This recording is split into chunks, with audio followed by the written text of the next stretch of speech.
They say that in every marriage there is one person who loves more. In my marriage, I was the one who loved. My husband, Greg, was the one who acted. And God, was he a good actor. My name is Elena. I'm 30 years old, and up until 2 weeks ago, I thought I was losing the love of my life to a tragic, unstoppable disease. It began on a rainy Tuesday in November. Greg had been complaining of stomach pains for weeks. He came home from a specialist appointment, his face pale, his hands trembling. He walked into the kitchen, leaned against the counter, and slid down to the floor, sobbing. "It's bad, Elena," he choked out. "Stage 4, pancreatic, it's terminal." The world stopped. I felt a physical blow to my chest. I dropped the plate I was holding. It shattered, but I didn't even hear the noise. I just held him. We sat on the kitchen floor for hours, crying. He told me the doctors gave him 6 months, maybe less. "I don't want to die, Elle," he whispered into my neck. "I have so much I want to do. We were supposed to go to Italy. We were supposed to have kids." From that moment on, my life became a mission. Mission: save Greg. We were not rich. Greg had been in between jobs for 2 years, trying to get his acting career off the ground. Ironic, looking back. I was a junior architect. We had maybe $5,000 in savings. But cancer is expensive, especially the holistic, experimental kind Greg insisted on. "Chemo will kill me faster," he argued. "I need the Gerson therapy. I need specialized organic treatments. I need to go to this clinic in Mexico." I became a machine. I started a GoFundMe page. Help Greg Fight. I wrote heartbreaking updates about his condition. I posted photos of him looking gaunt. He was taking diet pills. And pale. He was using gray eyeshadow.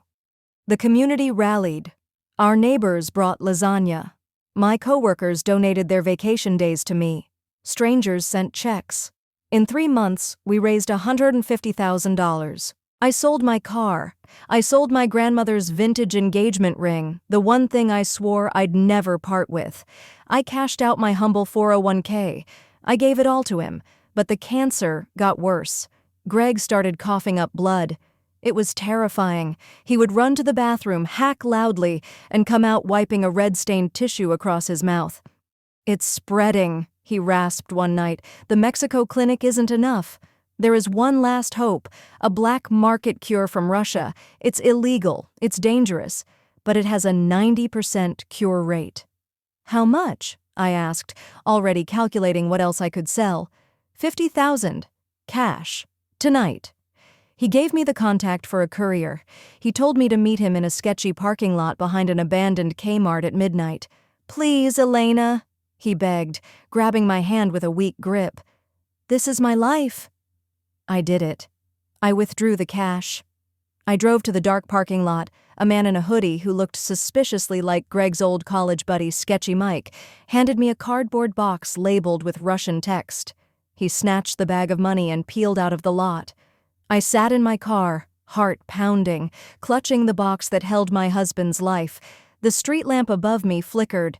I looked down at the box. The tape was loose. I opened it. Inside were 6 glass vials filled with a dark blue liquid. I picked one up. The Russian label felt thick. I scratched at the corner. It peeled away easily.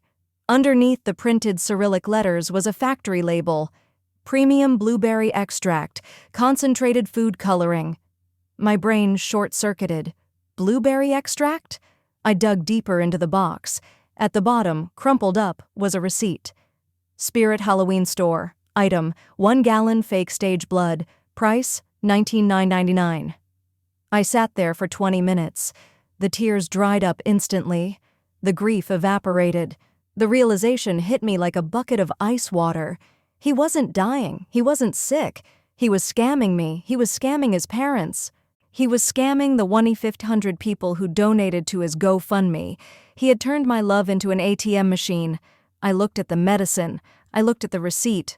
A normal wife would have gone home and screamed. A normal wife would have called the police right there. But I wasn't feeling normal. I was feeling creative. Greg wanted to play a role? He wanted a medical drama? Fine. I wiped my face, started the car, and drove to the 24-hour pharmacy. If he wanted experimental medicine, I was going to give him a dose he would never forget. I walked into the house at 2 a.m. Greg was asleep on the couch, but I saw him quickly hide his phone under the pillow, probably checking his sports bets. He groaned, putting on the act. "Did you get it? Is it here?" "I got it," I said, my voice trembling. Not with fear, but with suppressed rage. "The courier said this is extremely potent stuff, Greg. He said it's basically poison for the cancer, but it will feel like poison to you too. Are you sure you're strong enough?" "I have to be," he said bravely. "Inject me." I went to the kitchen to prepare his dose. I took the blueberry extract vials and emptied them down the sink. Then I created my own cocktail. Ingredient 1, liquid laxatives, maximum strength, enough to clean out a horse. Ingredient 2, fish oil concentrate. The smell alone is enough to make you gag, but injected into a drink, it causes severe nausea and fishy burps for hours. Ingredient 3, neon green food dye. Ingredient 4, niacin, vitamin B3. In high doses, it causes a niacin flush. Your skin turns red, itches, and burns like fire. It's harmless, but it feels terrifying. I mixed it all into a dark liquid solution. "Here we go," I said, walking back to him. "Bottoms up. This is the first dose of the Russian protocol." He drank it. He grimaced. "It tastes fishy." "That's the shark cartilage enzymes," I lied smoothly. "It means it's fresh." 30 minutes later, the show began. First came the niacin flush. Greg's face turned bright red. He started scratching his arms. "Elena, I'm burning. My skin is on fire." "That's good," I said, clapping my hands. "It's burning the tumor cells. The courier said the heat means it's working." Then came the nausea. He ran to the bathroom. Then came the laxatives. I sat on the couch, listening to the sounds of his misery, sipping a glass of wine. I logged into the bank account on my phone. While he was in the bathroom, I transferred the remaining $100,000 from the medical fund into a secure, separate account he couldn't touch. The next morning, Greg looked terrible. For real this time. "Elena," he moaned. "I peed, and it was green. Neon green." "Radioactive isotopes." I nodded solemnly. "It's flushing out the toxins. You're doing great, honey." I prepared the second dose. "I don't know if I can take another one," he whispered, looking genuinely scared. This was the pivotal moment. He wanted to quit the scam, but he couldn't tell me he was faking without admitting to the felony fraud. He was trapped in his own lie. "Greg," I shouted, putting on my own Oscar-worthy performance. "We spent $50,000 on this. I sold my grandmother's ring for this. You are not giving up now. Do you want to die and leave me alone? Drink it." He drank it. For 3 days I became Nurse Ratched. I fed him the concoction 3 times a day. He lost 10 pounds for real. He was dehydrated, exhausted, red-skinned, and terrified. He started asking to go to a real hospital. "No," I said firmly. "This is illegal black market medicine, Greg. If we go to a hospital, they'll see it in your blood. We'll both go to prison. You have to write it out."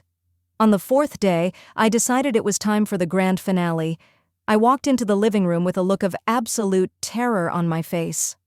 "Greg," the courier called. "What?" he croaked from the bathroom floor. "He made a mistake. He gave us the wrong batch." I paused for effect. "He gave us the veterinary batch meant for horses. He said it's fatal for humans if not neutralized within 1 hour." Greg scrambled up, pulling up his pants. "Fatal? Am I going to die?" "Yes," I cried. "Your heart is going to explode in 60 minutes. We need the antidote, but it costs another $100,000. We don't have it, Greg. We spent it all." He started hyperventilating. "Call 911. Call them now." "I can't. They'll arrest us." "I don't care," he screamed. "I don't want to die." "Okay," I said. "But before I call, we need to say goodbye to the donors. They deserve to know you fought until the end." I set up the tripod. I pointed the ring light at his sweaty, red, miserable face. "I'm going live," I said. The notification went out to 2,000 followers. Greg's final update. Within seconds, hundreds of people tuned in. They were expecting a tragic goodbye. Greg was pacing the room, clutching his chest, checking his pulse every 5 seconds. The placebo effect is a powerful thing. He literally felt his heart failing because I told him it would. I stood behind the camera. Go ahead, Greg. Tell them. You have maybe 40 minutes left. Hi, everyone, Greg sobbed, looking into the lens. I don't know what to say. The treatment went wrong. I stepped out from behind the camera. Tell them about the Russian medicine, Greg. Tell them how hard we fought. We bought medicine, he cried, from a guy, and now I'm dying. It's a tragedy, I said, my voice hardening. Especially since we tried so hard. I sold my ring. You coughed up all that blood. Where is the blood, Greg? I don't know, he stammered, looking at me with confusion. Is it in the Halloween bottle? I asked. Greg froze. The comments section stopped moving. Then it exploded. Halloween bottle? What is she talking about? And the blueberry extract, I continued, holding up the empty bottles. It was delicious, wasn't it? Expensive, though. $50,000 for food coloring. Greg realized what was happening. He looked at the camera, then at me. The fear of death was replaced by the fear of exposure. Elena, stop! He hissed. Not live! Turn it off! Why? I asked innocently. You're dying, remember? You have 30 minutes before the horse poison stops your heart. Unless... I leaned in close to the microphone. Unless you were never sick to begin with. Greg looked at the timer I had set on the microwave. 20 minutes. He broke. I'm not dying, he screamed, dropping to his knees. Okay, I'm not sick. Call the ambulance. Get this poison out of me. I faked it. I faked the cancer. The chat went nuclear. He faked it? Scammer! I donated $500 to this monster. You faked it? I asked, acting shocked. But the doctors? The reports? I photoshopped them, he yelled. I just needed the money for the debts. I owe people money. Please, Elena, call 911. My heart is burning. Oh, honey, I said, finally dropping the act. A cold smile spread across my face. Your heart is fine. Well, physically, morally, it's rotten. I walked over and picked up the poison bottle. It's fish oil, Greg, and laxatives, and vitamin B. You're not going to die. You're just going to have really shiny hair and a very upset stomach. He stared at me. The realization washed over him. He wasn't dying. He had just confessed to felony fraud in front of 3,000 witnesses. You poisoned me to make me talk? I gave you a placebo, I corrected him. You provided the guilt. I heard the sirens in the distance. The donors were faster than me. They had called the police the moment he confessed. That sounds like your ride, I said. The police kicked down the door 5 minutes later. They found Greg crying on the floor, looking like a neon red and green monster, smelling like fish. They arrested him for grand larceny, charity fraud, and wire fraud. He tried to tell them I poisoned him. The cops looked at the bottle of fish oil and just laughed. Greg is currently serving 8 years in state prison. I worked with GoFundMe to return every single cent to the donors. I didn't keep a dime of the stolen money. However, I did keep the house. And I sold his car, and his gaming collection, and his expensive acting wardrobe. That money paid for a very nice divorce lawyer and a 2-week trip to Italy, the one we were supposed to take together. This is twisted trust. The lesson here is simple. The truth is like a potent medicine. It might taste bitter and it might make you sick at first. But eventually, it's the only thing that will cure you. And if you ever think about faking a terminal illness to scam your wife, remember Greg. And remember that I know a great recipe for blueberry extract cocktail.